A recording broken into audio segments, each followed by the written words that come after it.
think about, do you have an inner three, especially functionally, because there's a functional aspect to this. Going back now, thinking a little bit, even peeling back another layer, let's now think about the transfiguration once again. That's the event that all three disciples talk about.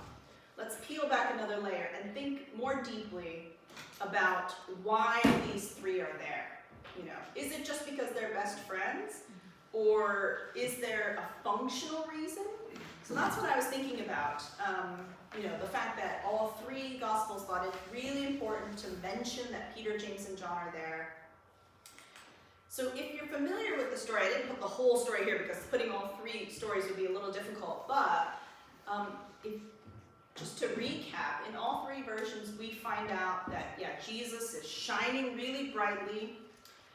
They see Moses and Elijah on the mountain. There's no indication how the disciples knew it was Moses and Elijah. We don't know if Jesus was like, hey, disciples, meet Moses and Elijah, or whether there was something that made it obvious that it was Moses and Elijah, but somehow the three disciples see Moses and Elijah up there, and alongside Jesus, and they hear this voice from a cloud saying, this is my son, listen to him, which is reminiscent of the baptism. So even from a story perspective, we see a little awkward moment of Peter not knowing what to say, and he says, Jesus, let's make 3 tents, and we can have you and Moses and Elijah, sleeping in tents, and so maybe there's the functional suggestion that Peter, James, and John are there to help make tents for the three guys. But in general, the story of the Transfiguration presents itself as an event that happens for the sake of these three disciples. And in fact, in this story, all three versions say, Jesus at the end says, don't tell anyone what you've seen. So it's interesting. It's an interesting story because now being presented in the Gospels, of course, the Gospel audience and us, we know what has happened in this story. And all three authors think it's really important for us to know this story. And what's really interesting is that the Transfiguration seems to have been initially presented for the sake of Peter, James, and John. This voice from heaven is speaking to Peter, James, and John. Peter, James, and John see really clearly that, yes, Jesus is definitely divine. They see him sort of glowing and shining. And they see this sort of prophetic moment of Moses and Elijah up there. Of course, Elijah was thought to be sort of a predecessor to Christ coming. So that's why they thought maybe Jesus was Elijah. They thought maybe John the Baptist was Elijah. And so that was sort of a messianic prophecy. So this whole moment in all three Gospels is presented as for the audience of Peter, James, and John. They have no function in this moment except to be witnesses, to be an audience to this amazing event.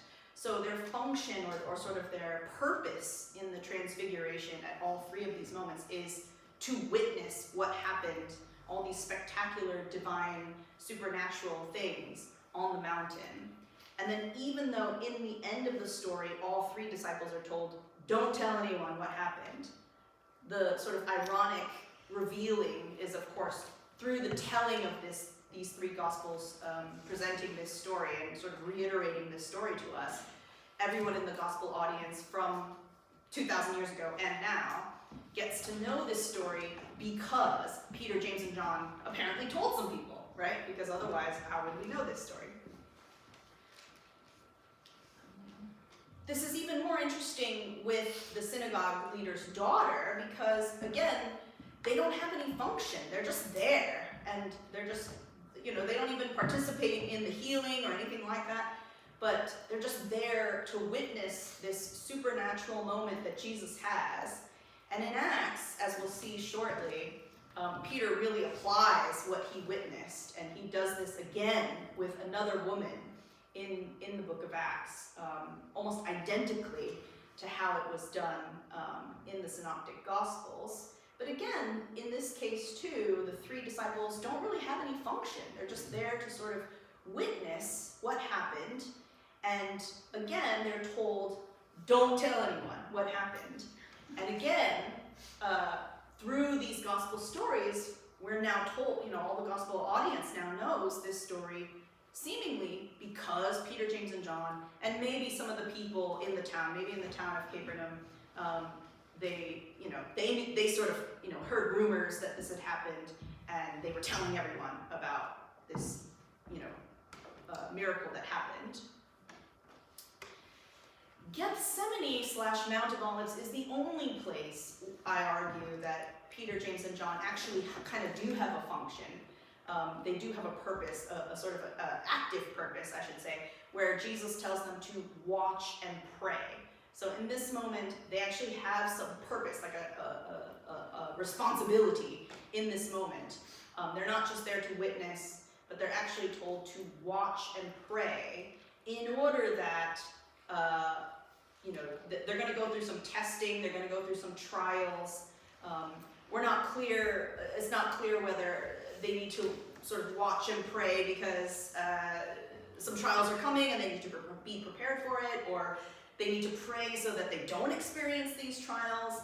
That definitely doesn't seem to be the case, because they do go through a lot of trials as apostles of Jesus. The rumor is that John, the young apostle, is the only one who survived out of the 12. Everyone else is martyred. We don't know that. We don't get Peter's martyrdom story in the New Testament, but other subsequent Christian writers talk about it. Some also say that John was martyred as well, but the sort of traditional general belief was that John was the only one, because they assume he wrote Revelation. They think he's the only one who got to live to an old age. That's the tradition. And we'll talk about James in a second, and we definitely know he was martyred from the book of Acts. But now let's get into, is he my favorite? I don't know, maybe he is, I don't know. I'm just biased, I think. What about Andrew? Okay, so Andrew has almost all you would think that he should be special. I mean, we know Peter is ranked number 1. Every list of the 12 ranks Peter number 1. Whenever the disciples are together, he's ranked first. So Andrew's Peter's brother. You would think he'd be ranked second or pretty close to the top. He's the top guy's younger brother. Well, Andrew appears, for fun, we'll talk about, Andrew appears 13 times in the Gospels and Acts. Mark mentions him 4 times. We've talked about all of those times. So he's mentioned when he's called on the Sea of Galilee. He's mentioned at the house when the mother-in-law gets healed. He's mentioned in the list of the 12. We haven't really talked about that in detail. And then he's mentioned at the destruction of the temple discussion. So Mark mentions Andrew 4 times. Matthew mentions him only twice. In the call with the 4 disciples when they're called on the Sea of Galilee, and in the list of the 12 when the 12 are mentioned. Luke, as I mentioned, doesn't care about Andrew. He only mentions Andrew once in the list of the 12, and then once in the list of the 11 in Acts. And so, if you didn't know, Luke and Acts are thought to be written by the same person.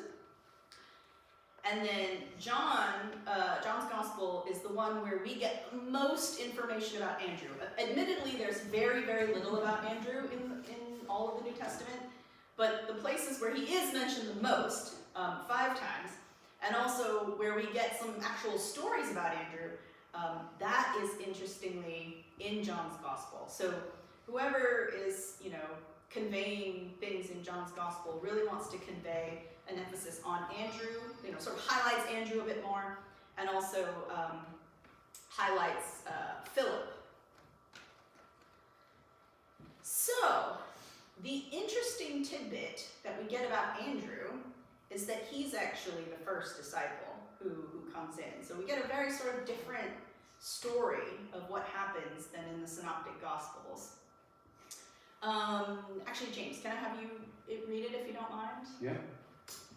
The whole passage. Yeah, the whole passage, please. The next day, John again was standing with two of his disciples, and he watched Jesus walk by. He exclaimed, "Look, here is the Lamb of God." The two disciples heard him say this, and they followed him. When Jesus turned and saw them following, he said to them, "What are you looking for?" They said to him, "Rabbi," which translated means teacher, "where are you staying?" He said to them, "Come and see." They came and saw where he was staying, and they remained with him that day. It was about 4:00 in the afternoon. One of the two who heard John speak and followed him was Andrew, Simon Peter's brother. He first found his brother Simon and said to him, "We have found the Messiah," which is translated Christ. He brought him to Jesus, who looked at him and said, "You are Simon, son of John. You are to be called Cephas," which is translated Peter.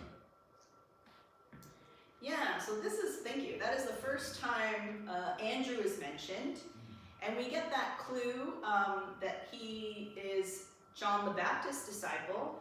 There's also another disciple. There's sort of the hint that maybe that's the beloved disciple, but the beloved disciple is not mentioned until halfway through John's gospel.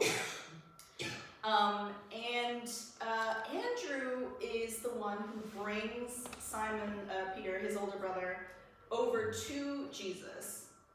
Now, and it's interesting because Andrew is highlighted as special, but he's special because he connects someone.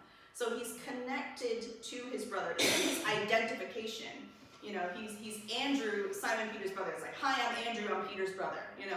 So even in John's gospel, even though Andrew is presented as important, he's important because he's Simon Peter's brother, and he brings his brother Simon to Jesus. And so he's presented as this connecting sort of person. The next time we see a little bit more information, the next day Jesus decided to go to Galilee, right after what James just read. He found Philip and said to him, "Follow me." Now Philip was from Bethsaida, the city of Andrew and Peter. So the next time Andrew is mentioned, it's mentioned in relation to a city, Bethsaida, which is interesting because, and controversial for a lot of people, because Capernaum, as we've discussed, is where we thought Peter and Andrew lived. But John's gospel says Bethsaida is where Peter and Andrew are from. Now, if you travel a lot, you might say you're from different places. I mean, Jesus himself was in Bethlehem, Egypt, then Nazareth. So, where is Jesus from? He's sort of from 3 different places. If you ask where I'm from, like, I was born in Seoul, South Korea, but I grew up mostly in Connecticut, in New England, in the States. But I've lived in Cambridge the last, 6.5 years. So where am I from, But in John's gospel, it's important for introducing Andrew, this detail about Andrew, and notice that Andrew is mentioned first. So Andrew is mentioned before his brother. And also Philip's identification, Philip is considered special, but the reason he's special is because he's from Bethsaida, which is the city that Andrew and Peter are from.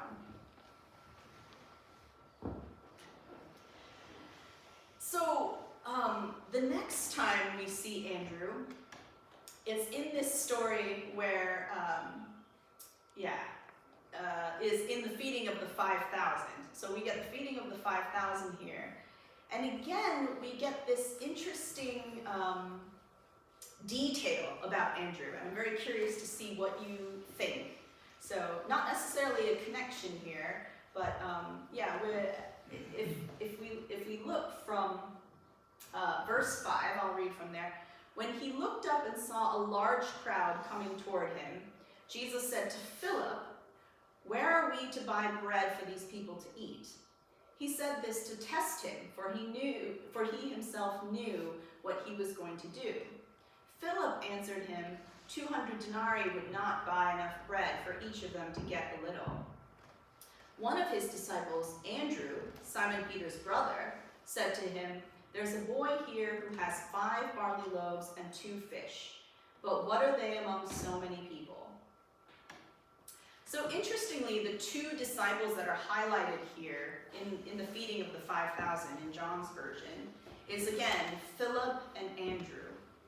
So, and again, Andrew is identified as Simon Peter's brother. So I'm curious to hear from anyone, do you have an observation about what this tells us about Andrew's, why is Andrew being highlighted? What aspect of Andrew is being highlighted? He's practical. He's practical, okay. He could believe that 5 barley loaves and 2 fish were worth mentioning. Yeah, that's interesting. Who Yeah, he knows where mentions that the might boy. take them? He mentions the boy with 5 loaves and 2 fish. Yeah, he's not. Oh, yes, he is. Anything else you notice about Andrew? He still only seems to be mentioned because he's Peter's brother. Yes, he's mentioned because he's Peter's brother. Yeah, and again, that's his sort of identity, seemingly. But there's something annoying, isn't there, being always called, oh, she's the daughter of so-and-so. Yes. As though she has no right in her own place of devotion, but always identified through another person. Yes. And that can be sort of diminishing, not necessarily, but it can be. Absolutely. But I've always seen Andrew as someone who brings people to Jesus, and that's his role. And it's in a way, it's not a up there, up front Simon Peter role, you know, look at me. It's a much more quieter, but bringing people to Jesus, and that seems to be his role. Yes. Whether he likes it or not, or whether we approve, you know, whatever.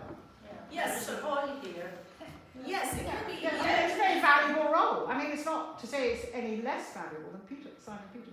Absolutely, yeah. I mean, yeah, so, Andrew is mentioned as Simon Peter's brother. Yes, that can be annoying. I am a first child, so I do not experience that, but my brothers say they get very annoyed when they're told, oh, you're Ahreum's brother, you know?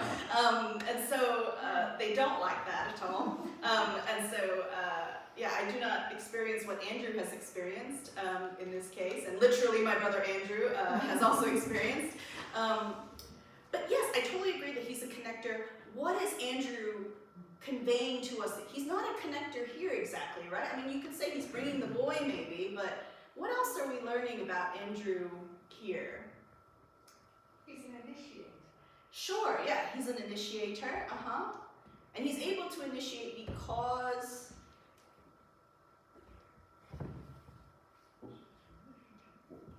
Because he's related to Simon Peter.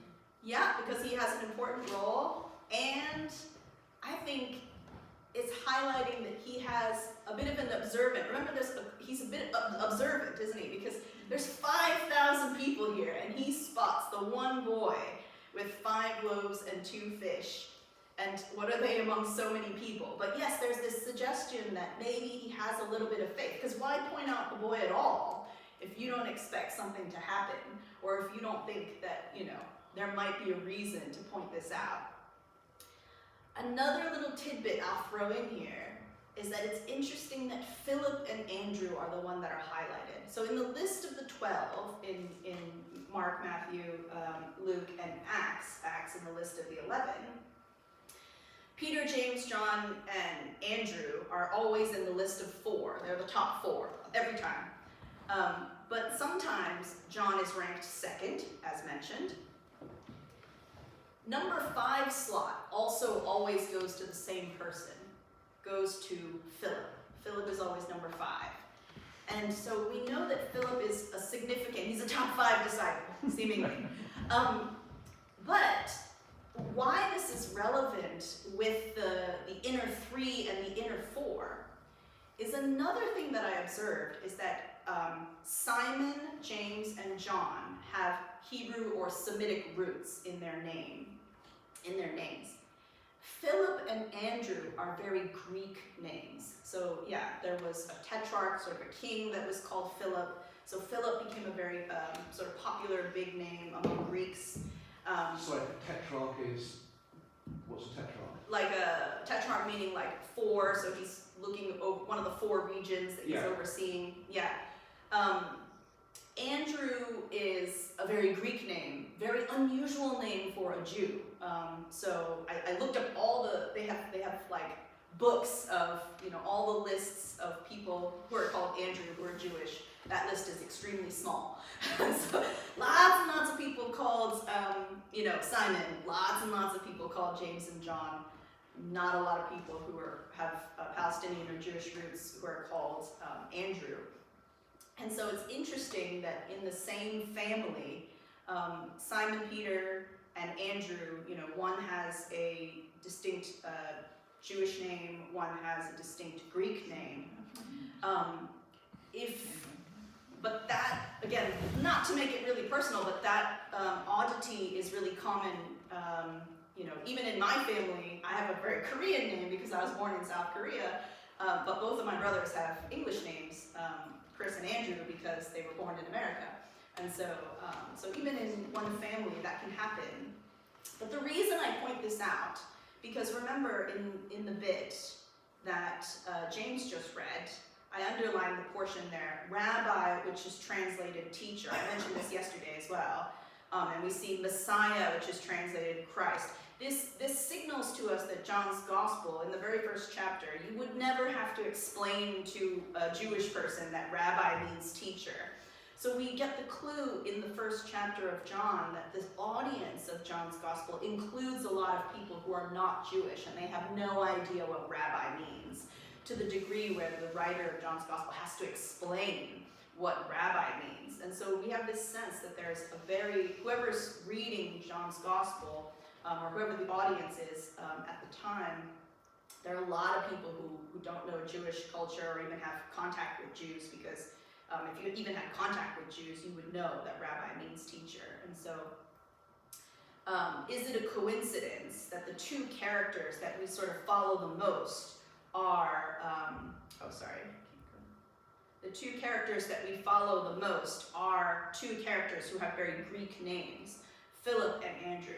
It's helpful whenever you read any story, if you know that there's a character that's kind of like you, like if there's a Korean character, I might, kind of be more interested in that character. Here, we get two very Greek names to follow, even though Andrew comes from a Jewish background. He has a very Greek name, and it might help the audience to relate more as they're following Philip and Andrew around in this story. The last time that we see Andrew, he's mentioned one after another, twice, in John 12. James, can I ask you again the favor of reading it for us? Yeah, sure. Now among those who went up to worship at the festival were some Greeks. They came to Philip, who was from Bethsaida in Galilee, and said to him, "Sir, we wish to see Jesus." Philip went and told Andrew. Then Andrew and Philip went and told Jesus. Jesus answered them, "The hour has come for the Son of Man to be glorified. Very truly, I tell you, unless a grain of wheat falls into the earth and dies, it remains just a single grain. But if it dies, it bears much fruit. Those who love their life lose it, and those who hate their life in this world will keep it for eternal life. Whoever serves me must follow me, and where I am, there will my servant be also. Whoever serves me, the Father will honour." Yes. So, what's Andrew's function here? We see Philip and Andrew, again, these two Greek named characters that we're following around. And what do we learn about Philip, and what do we learn about Andrew? They're the fixers, aren't they? The fixers? What are they fixing, would you say? Well, they're representing non-Jews to some extent. Sure. Certainly Philip is.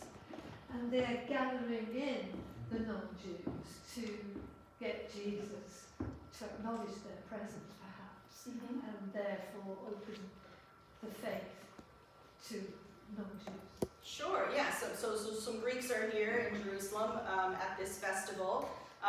You can imagine, Jews gather many times a year in Jerusalem to celebrate a bunch of festivals, but there are some Greeks who are also interested, and they're at this festival. Why did they approach Philip? Anyone? Well, you shared the language like you, doesn't it? Greek. The Greek, So there's this implication that maybe they heard Philip speaking Greek to some somebody, or maybe, somebody pointed him out. Oh yeah, that guy's called Philip. He probably speaks Greek, you know. Or maybe Philip had the most fluency in Greek, perhaps. So these Greeks are like, let's go to that guy called Philip. He's probably pretty good at Greek, because remember, everyone else is probably speaking Aramaic. But then why does Philip go to Andrew? Yeah. Because Andrew is closer to Jesus. Okay, Andrew is closer to Jesus. Do you think it could possibly be also that, why does Philip need to go to anyone else?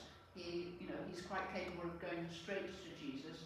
Was it that he was aware that in introducing Greeks to Jesus, he was asking Jesus to go outside his normal circle of Jewish friends? Perhaps. But Philip is ranked top 5, so you would think that he'd be able to go to Jesus directly, but yes, maybe he's going to Andrew, because it's a big deal to introduce Greeks. Jesus came for Jews, seemingly. Why would he need to talk to Greeks? What do we notice about the order then, in terms of hierarchy? What do we notice about Philip and Andrew's hierarchy? What's told to us here in this mini story about Philip and Andrew's hierarchy? Well, Andrew's ahead of Philip. Yeah, Andrew's ahead of Philip, and you'll notice that Philip goes to Andrew, and then Andrew is ranked first. Then Andrew and Philip went. It's not Philip and Andrew who went, it's Andrew and Philip who went. So the order is switched. And you see this also in Acts, with Barnabas and Saul. In the beginning you see Barnabas and Saul, Barnabas and Saul, Barnabas and Saul. And at some point it switches. And when Saul becomes Apostle Paul, it's Paul and Barnabas, Paul and Barnabas, Paul and Barnabas. And so, so the order becomes important. Yes? I was wondering whether there was a kind of role of messenger, as with the fishes, that Andrew has a role of taking messages. That's how he sees. And I was thinking about best friends. When you said that, I'd say my wife and my 2 dogs. and one of the dogs is the messenger. He always brings the messages. It isn't the other dog. He always comes and tells me what they both want to do. And there is this kind of role of perhaps having that kind of function. Yes. To take messages. Yes, messages, and related to that, communication, connection. We see clearly that being Greek is a factor, so we also have the tendency, perhaps Andrew is probably good at some Greek. He has a Greek name at least, Andrew has some sort of, Andrew and Philip probably have, or suggestively, more Greek fluency maybe than some of the other disciples. And yes, notably you said that, your 2 dogs are your best friends. Does anyone know what the name Philip means? That would be relevant to what he just said. Lover of horses. Yes, so Philip also loves animals. Yeah, that's the He might not. he might not. Anyway, his name says he does. Yeah. His name says he loves horses. So, Ahreum, incidentally, is related to beauty, but that doesn't, not to say anything about myself. So we learn here about Andrew's character, but now let me go back now and suggest what this might tell us for why Peter, James, and John are included and why Andrew is not. So everything we've said about Andrew, he's a messenger, he's a connector, he's maybe observant, he has some degree of faith, that's true. But he's maybe more of he's good at Greek. It suggests wisdom, the fact that it's an unusual situation about these Greeks turning up, and Philip is sort of saying, what do we do? He wants Andrew's advice, but he trusts Andrew's kind of judgment. It can suggest Andrew's judgment. Maybe he's a wiser, thoughtful, careful thinker. So everything that we have talked about or seen about in John's gospel about Andrew is indicative of that. And we don't have anything else in the synoptic gospels, even though they don't mention Andrew very much. Remember that the times where Mark mentions Andrew, you know, he's not doing anything out of the ordinary. He's there in sort of these important moments of discussing the destruction of the temple. He's there when they're at the healing of Simon Peter's mother-in-law. He's there at the call, of course, when he's called on the Sea of Galilee. But yeah, everything that we know about Andrew is that he's a certain type of character, sort of a Greek, observant, connecting sort of guy. But how do the Gospels present Peter, James, and John? So let's talk about that. So James and John, here are some highlights of what we learn about James and John. So we've already discussed in previous days that James and John fight for sitting at the right and the left hand of Jesus when he comes into his kingdom. So the disciples thought that, remember that the prophecies about the Messiah, they thought he was going to be like King David. He was going to come in a violent way, you know, with a sword, with a mighty army, and overtake the Roman Empire and, you know, destroy the Roman emperor, and the Jews were going to reign. You know, that was sort of the perception about the Davidic Messiah. And so, you know, James and John are thinking, Jesus the Messiah, he's gonna come, he's gonna sit, you know, on the throne, and we're gonna help him, and when we do, we're gonna sit at his right and left side. That's what we learn from Mark and Matthew. And in fact, Matthew's version is interesting because their mom approaches Jesus and says, hey, can my sons sit at your right and left hand side? But we're told that James and John are also there, and so, you know, and then Jesus is like, you don't know what you're asking, you know, that's a big cup of suffering. Are you willing to suffer? And they're like, yes, Jesus, we're willing to suffer. And both Matthew and Mark record this event. So what do we learn about James and John in that moment, sitting at Jesus's right and left? What would you say about James and John and their character and how they're presented in that moment, in that story? Sounds like the entitlement of privilege. Sorry? Sounds like the entitlement of the privilege. Entitlement of the privilege, okay. In Mark, they're a bit sneaky because they start off by saying, will you do us a favour? Yeah, they approach. And you know, get the agreement to have your favour before they say what it is. Yeah, they approach Jesus and say, hey, Jesus, we've got a favor. And Jesus is like, okay. And I think Matthew puts the mother in because it's so awful of these disciples to have misunderstood Jesus in his kingdom in this way. Yeah, I agree. Yeah, so they keep the mothers misunderstood. Yeah, some scholars say the mother is put into the story because it's just so awkward and so outlandish for James and John to approach Jesus and ask this favor. What does that tell you to sit at right and left? If you weren't familiar, sitting at right and left is like sitting, you know, first and second place. You know, Solomon's mother sat to his right, that sort of thing. That the right and left seats of the king or the leader were a really big deal. What does that say about James and John in relation to Peter in that moment, in that story? That's more important now. They think they're more important than Peter. Yeah, they think they clearly don't even care where Peter is sitting. They want to sit in first and second place. And James and John are always presented as James and John. Some people think that they're twins, but James is almost always written first, except for a few times in Luke's account. And so there is the implication that James outranks John, meaning that James is the older brother. It's quite presumptuous, isn't it? You know, they're willing to not only, you know, it seems like at least the Gospels present it as very obvious that Peter is the main leader. He's always first. And yet, if James and John know that, they don't seem to care, and they're willing to just put Peter wherever and just jump in and ask privately for Jesus to give him the right and left hand seats.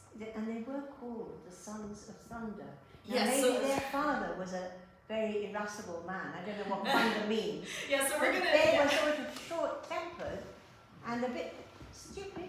Yeah, so what, so we'll talk about that in a second. But Luke, he includes a very interesting narrative, a really short narrative, but even Luke, who's very sympathetic to the disciples, remember that he didn't put Peter, James, and John by name in the Gethsemane/Mount of Olives account.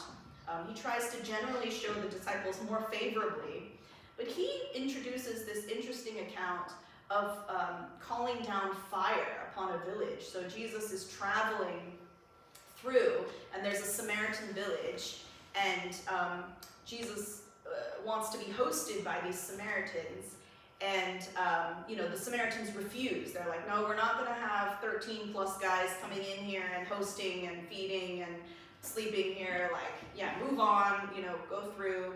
And James and John go to Jesus and they say, Jesus, I can't believe, those Samaritans rejected us, Do you want us to call down fire upon them, What does that tell you about James and John's character? Yeah. What do we learn about James and John in that moment? To me, they seem very spiritually not in the same place as Jesus. Okay, they're not spiritually in the same place as Jesus. Yeah, perhaps. Yeah, Jesus does say, no, that's okay. You don't have to call fire down on them.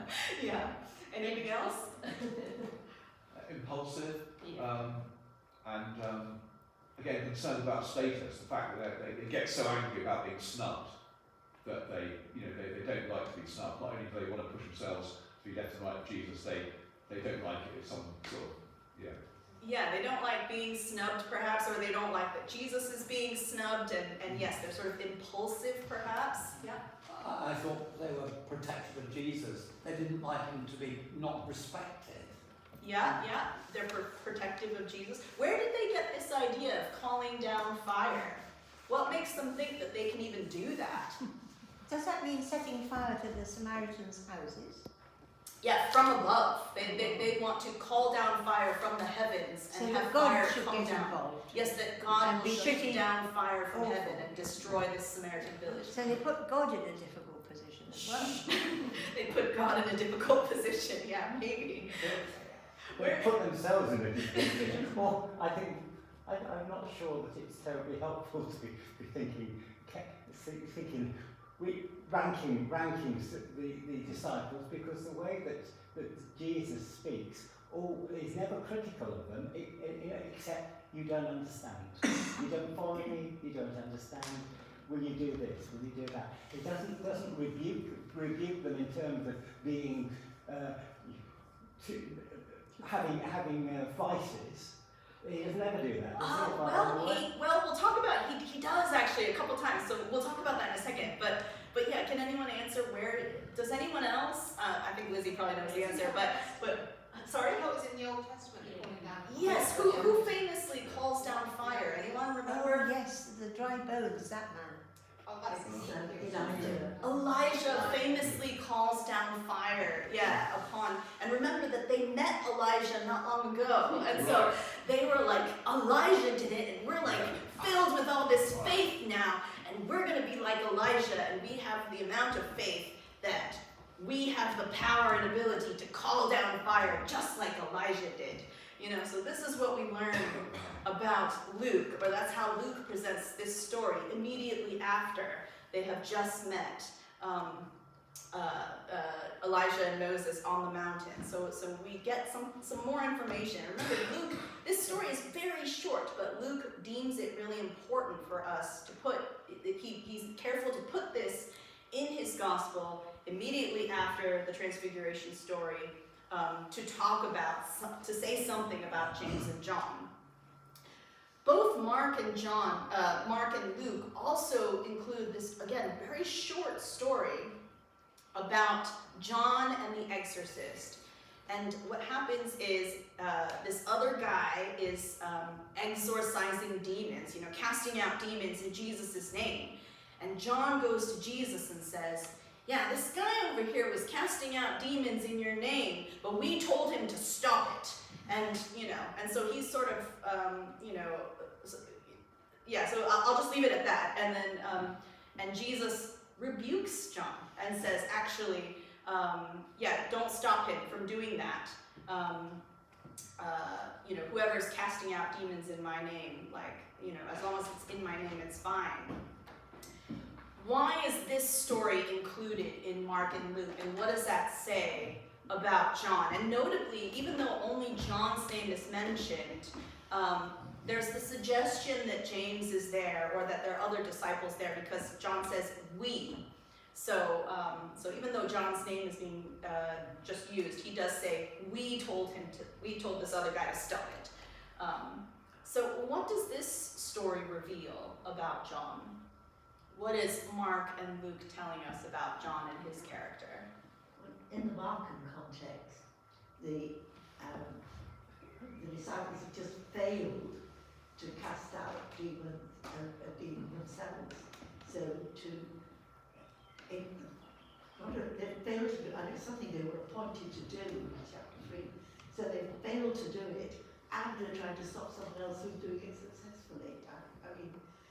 Of course, Mark is emphasising the failure of the disciples to be what Jesus was.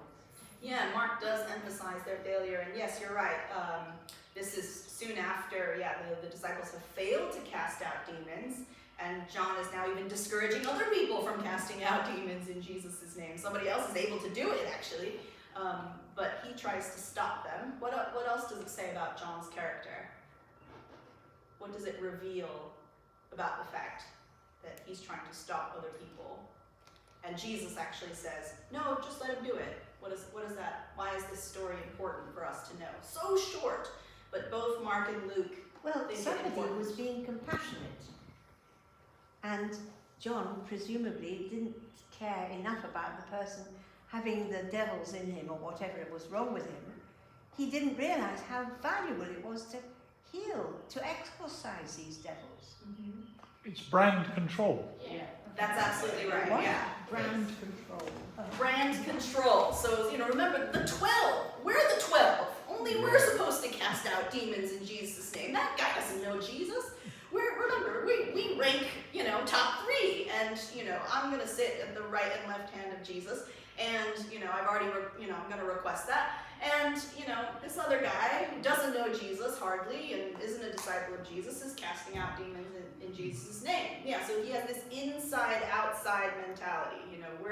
We're in the group. This guy's not, even though he's doing a good thing, maybe he's being compassionate, or maybe that this exorcist other guy is trying to just show off, we don't know, or he just wants to try out the whole Jesus name thing, see if it works. He's not But- properly qualified.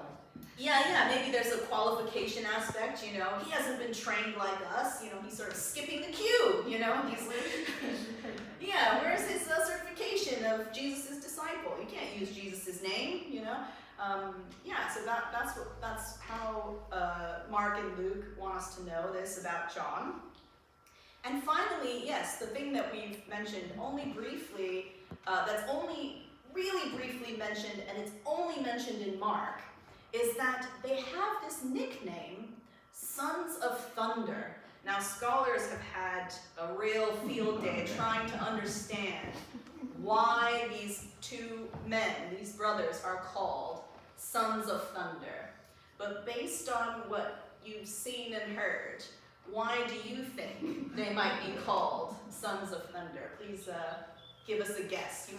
You're probably right, at least, one of those reasons is probably right. What do you think?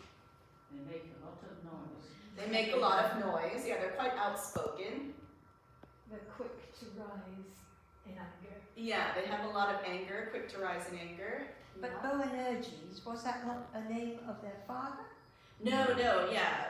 Boanerges means Sons of Thunder. Yeah. But nothing to do with their dad. Not to do with their dad, yeah. Yeah. Not that their dad is thunderous, but maybe, but ZBD seems to be nice, because he let their two sons, who could be, laborers, or at least, doing the maths for their business or something, he's happy to let his two sons go off with Jesus. So, seems like a nice guy, I think, but, any other guesses as to why they're called Sons of Thunder? Sitting at Jesus' right and left might also be sitting in the seat of judgment, and they're very ready the willingness to call down fire is that they're willing to be judge over others and call down punishment.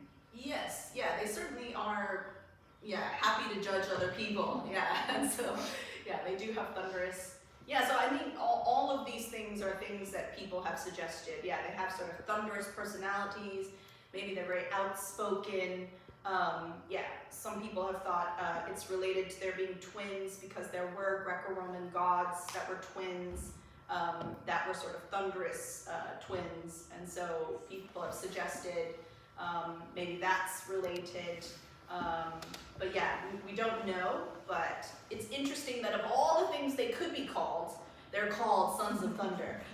They're not called, peaceful, gentle, happy guys.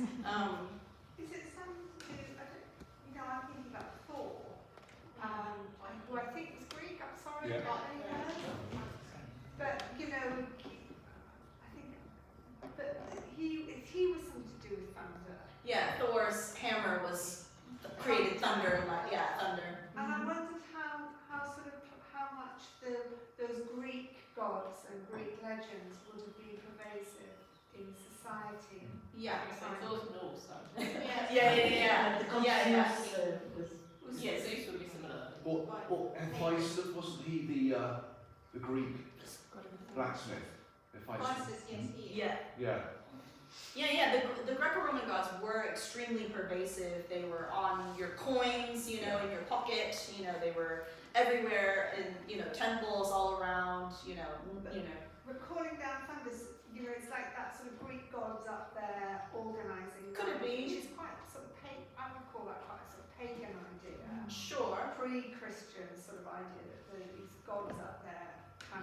Yes, well, as mentioned, Elijah also called down thunder, so it was also it was a Jewish prophetic concept as well. But yes, certainly Greco-Roman gods were also thought to do that as well. Yeah, Zeus, could throw down lightning, and so we still have that joke today, right? That like God will strike you down with lightning or something. So Not a joke. sorry, hopefully hopefully it doesn't happen. Now Simon Peter, we've already alluded to some of the things he's known for. He gets the nickname Rock, Peter meaning rock, and Matthew, in Matthew 16, gives us an even direct correlation saying, on this rock I will build my church. Jesus says that, and he also has that nickname Cephas or Kephas, which is mentioned in Pauline literature as well as, we saw that in Galatians, I think also in Corinthians, which is the Aramaic version for rock. So what does that tell us about Simon Peter in terms of, again, of all the nicknames you could possibly get? There are a lot of Simons, he could have, this Simon is like this Simon is like this, but of all the nicknames that Jesus gives, he gives sons of thunder to James and John, seemingly not to, a lot of people think it's like an insult, but why would Jesus give an insult as a nickname to his inner three disciples? So I don't think it's an insult. I think it is almost meant to be a prophetic declaration, like they're going to go off and be thunderous sons, perhaps, in a prophetic sort of way, or apostle sort of way. What about for Peter? What does that tell us if he is a rock? Strong, stable, dependable. Strong, stable, dependable, I wonder if this is one of Jesus' big jokes, because Peter is so impulsive. Well, we will talk about that. Perhaps it's a joke because he's so impulsive. Well, that's why I think there's a prophetic element to it. So he's not strong, stable, and reliable yet. So it's what he's meant to become. So that is also why, if that's true, that is also why I think the Sons of Thunder bit is more than just, I think they could have thunderous personalities, we do see that, but also that maybe prophetically Jesus wanted James and John also to become sons of thunder in a sort of powerful speaker sort of way, perhaps. There is another view, though, but the first evangelist, forget for the moment Matthew and Luke, the first evangelist has Peter as a thickie. he does not understand. And Mark goes on saying he doesn't understand. This is the most frequent thing that Mark says about Peter, is that he's got the point. Yeah, Peter, misses the mark. So it Many may be times, a joke yeah. to call him a thickie by calling him a rock. You know, So calling him a rock is saying he's a bit thick, okay? Perhaps. that would be a little rude of Jesus to be like, hey, thick guy, you know, all the time, to call him Peter. But Jesus had a terrible time with all those men, didn't he? Because most of them didn't get it. They A didn't few get of it. the women did, Yeah. and I believe that Thomas got it. Yeah. He was a Yeah. true twin of Jesus. Yeah. I mean, I'm not a parent, and I have been a teacher at times, but from what I know about parents and teachers, they often have to be very patient with their children and their disciples, don't they? And so, so I think it's understandable that Jesus had to put up with a lot with these young men. And I do say young men because I do think, most of them were under 25, if not all of them were under 25. But here's my theory and why, and related to the imagery, for the second point I have here, which is that Peter rebukes Jesus. And we see this in Mark and Matthew. So Jesus is talking about how, he's going to undergo suffering and he's going to die, and Peter's like, Jesus, what are you saying? You're discouraging everybody. And Peter rebukes Jesus. Don't say that. What does that tell us about Peter's personality there? Why is that included in Mark and Matthew? He's also the stumbling block, the rock that you fall over. Ah, he's a rock that you fall over. Oh, goodness. I know about that. He really cares about Jesus. He cares about Jesus. Okay, yeah, he doesn't want to see Jesus suffer and die, right? Of course. But also he feels that he has enough status to be able to challenge Jesus. Yes, I think that's definitely true. He feels he can challenge Jesus, and I'll talk about maybe what that means. Yeah, anything else? If he thinks Jesus is the Messiah, and the Messiah is not supposed to die, and since Peter's the first one who cottons on to Jesus being the Messiah, then Jesus saying he's going to die is almost like negating his messiahship. He's like, no. Yeah, it's a big deal that he's almost correcting Jesus's theology on messiahship. He's like, you're not supposed to die. What are you saying, right? And also, I think maybe he doesn't want. He doesn't want to discourage the other disciples, right? Telling all the other disciples, he's trying to sort of save face, even if that's true, we don't want to get everyone down, and they're all just going to leave you because they're all discouraged and disappointed.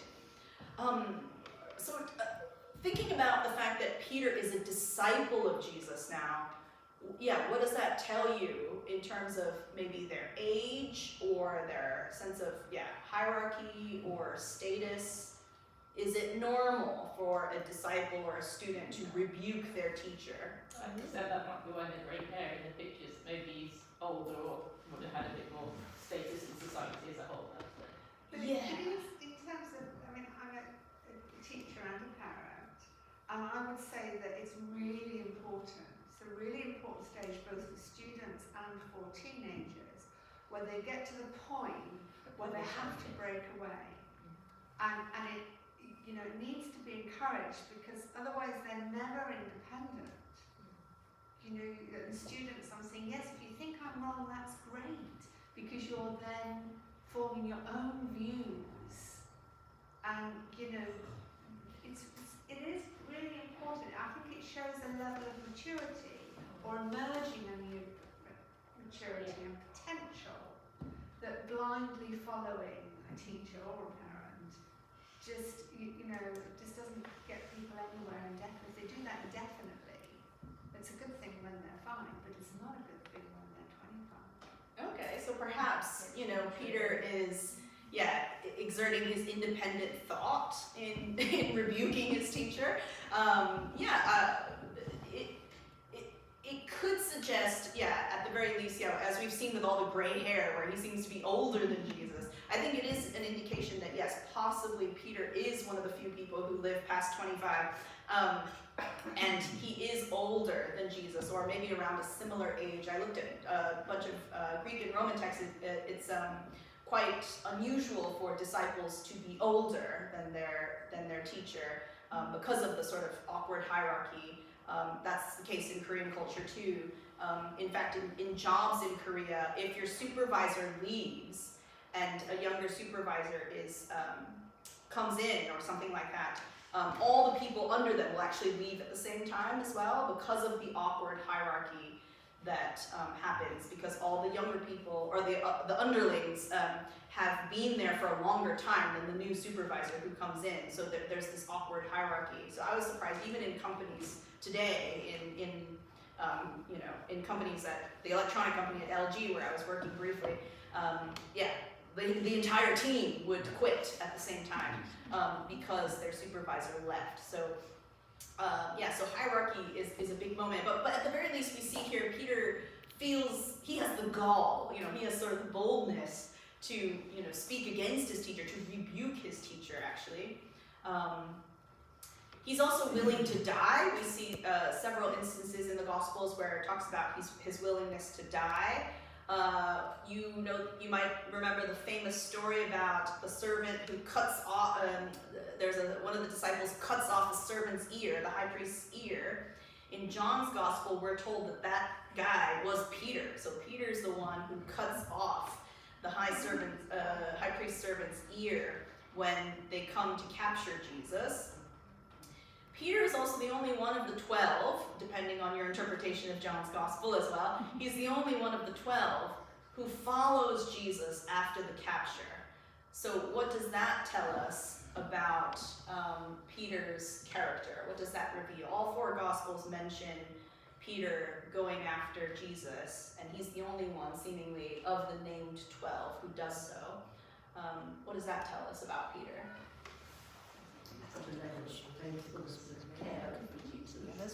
Faithfulness and care for Jesus, yeah. Loyalty. And also recklessness as well, to a degree. Yeah, reckless. Why so? Why? Well, why didn't the other 11 go?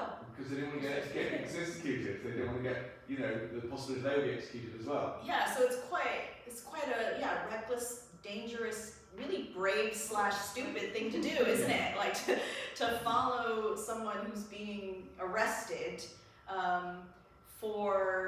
following them being arrested, and then you go, and of course we know famously Peter denies 3 times that he's Jesus' disciple, and a lot of people, rightly maybe, Peter sort of failed there, but the fact that Peter was the only one of the 12 who's named, who follows, it says a lot about Peter, doesn't it? It says a lot about most people would lie in that situation. So if you knew that you were going to be killed, if you knew you were going to be killed, it would seem like a morally okay thing to do, to lie in that situation if it results in you saving a life. He's not made it any more likely that Jesus will get crucified by denying that. By lying, he's not caused any harm whatsoever.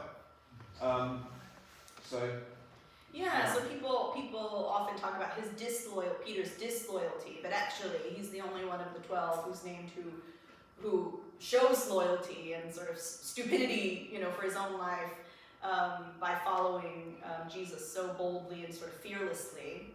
And then, as we mentioned briefly, he is the crazy one who jumps out of boats.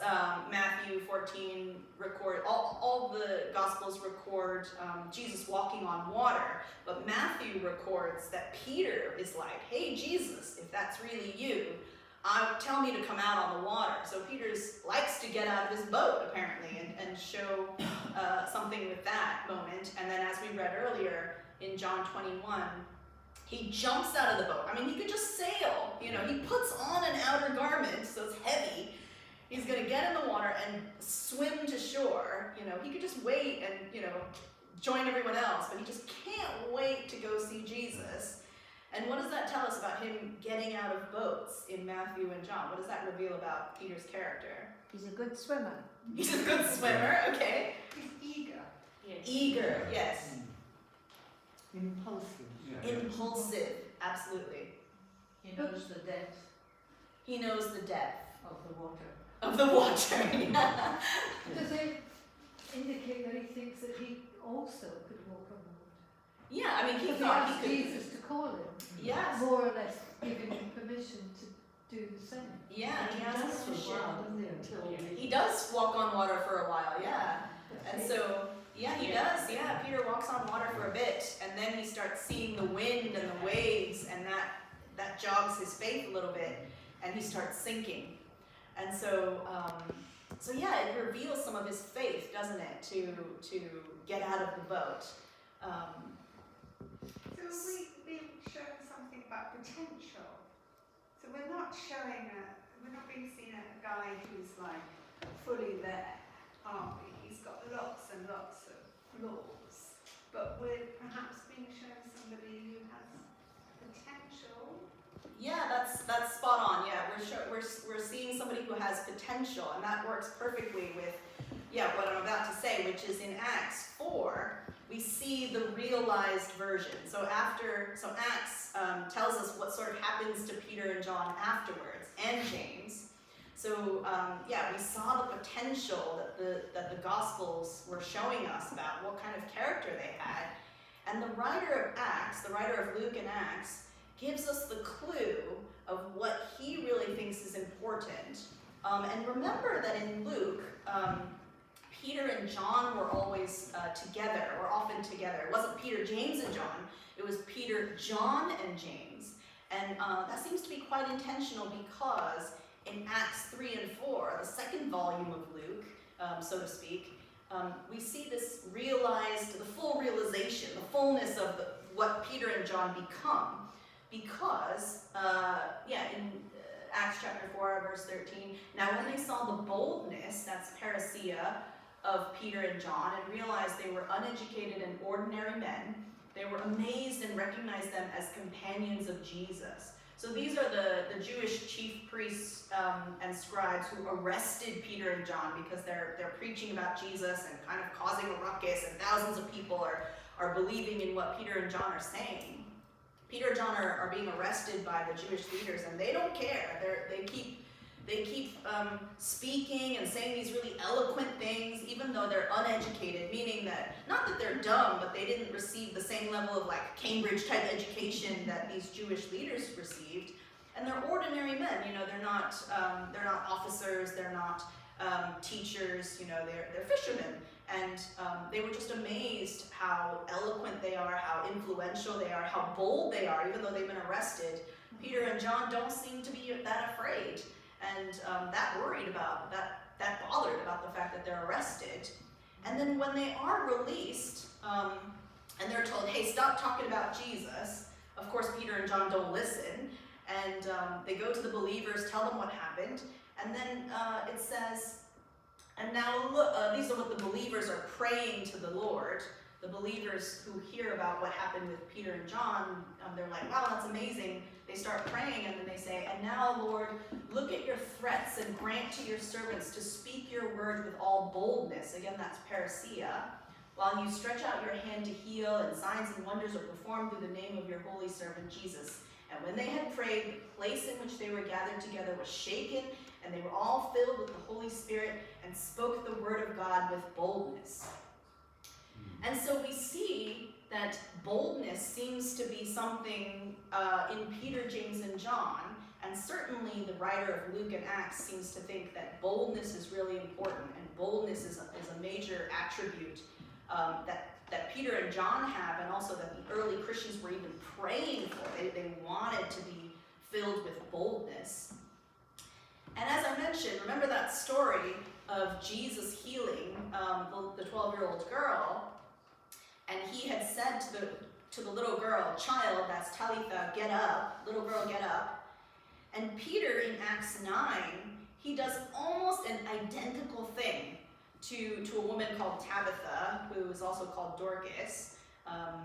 And he says to her, Tabitha, get up. So he's using almost that sort of identical language, and he holds her hand and pulls her up, just like Jesus did in Luke. So again, we have that sort of pairing with Luke and Acts together from the same author. And so just finishing up here, we know Peter and John were having this bold and wonderful career. What happened to James? Well, Acts 12 tells us he died. Herod kills James, the brother of John, with a sword, meaning that he was likely beheaded, which is actually a very not comfortable, but it's a better way to die than crucifixion because it's quick and relatively painless. So I even looked into the different types of ways to die, and beheading is one of the better ones because there's minimal suffering. And the reason I looked into this too was because based on your social class, you would get different executions as well. So if you're really well off and influential, you could just get exile as the ultimate punishment. If you were semi-well off, you could get beheading because that's a painless way to die, which again supports the idea that James and John were, had some degree of influence and money. And then crucifixion was, of course, the worst way and most painful way to die. And so it was reserved for the worst criminals and people, for slaves and things like that. So why do the Synoptic Gospels present Peter, James, and John as a special three? I think personality has something to do with it. For Peter, James, and John, who started the church, boldness was really important. Doesn't mean that we all need to have bold, crazy characters all the time, but especially for the initial three disciples who were starting the church, would go through a lot of persecution. For them, it was really important. And it doesn't mean that Andrew and Philip weren't important. They still made top 5, but Peter, James, and John especially, as bold, sort of fearless, crazy guys, impulsive guys, they especially would be successful because they would be fearless, brave, outspoken, and also they needed to experience these sort of miraculous moments, seeing this girl being healed, seeing these transfiguration miracle moments and God speaking to them from heaven to reassure them, listen to this guy, he's my son. And also seeing Jesus, watching and praying with Jesus. These moments were really important for these disciples so that when they went from potential sort of guys to the leaders of the church, they would be able to do their jobs and remember we went through all these things, together with Jesus, and maybe he really was the Messiah, maybe, we're not just crazy losers, and, maybe Jesus, even though he died on the cross, maybe he was the real Messiah we were looking for. Let's continue to persevere through this persecution and difficulties and go forward.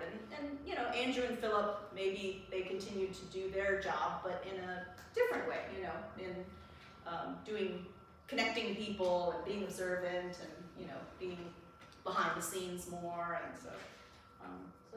hopefully that was helpful.